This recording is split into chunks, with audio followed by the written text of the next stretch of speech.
สบายดีเนาะมื้อนี้จะมาสอนสร้างปุ่มปิดเครื่องแบบเท่ๆเนาะของ Windows 10 เนาะ Microsoft Windows 10 แบบนี้เนาะตัวอย่างเปิดให้เบิ่ง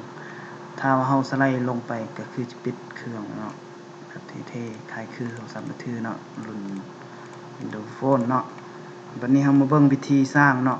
คลิกเมาส์ขวาแล้วก็กดที่นิ้วเนาะมาหาบอนช็อตคัทนี้คลิกไปหลังจากนั้นเข้าเบราว์แล้วมาเลือกที่ PC เนาะ This PC นี่เรามาเลือก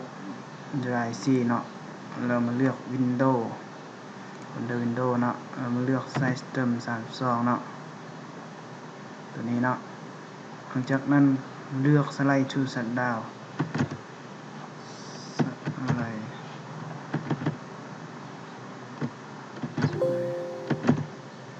Slide to Shutdown เนาะซอกคำว่า Slide to Shutdown ตัวนี้เนาะเราเห็นละ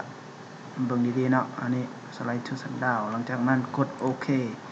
แล้วก็ Next เนาะอันนี้แม่นชื่อโปรแกรมเฮาเนาะเราสร้างคำว่า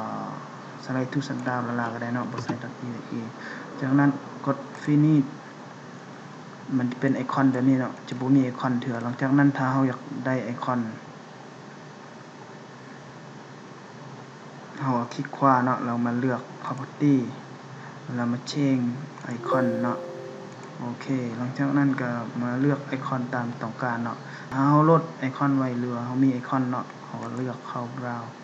อย่างนี้หลังจากนั้นมาซอกแล้วเนาะซอกไอคอน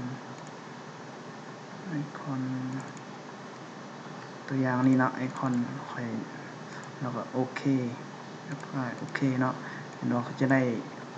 ดังนี้เนาะเห็นว่าสามารถปิดเครื่องได้เนาะอันนี้ก็จบลงไปเนาะวิธีสร้างปุ่ม Slide to Shutdown เนาะฝากติดตามกัน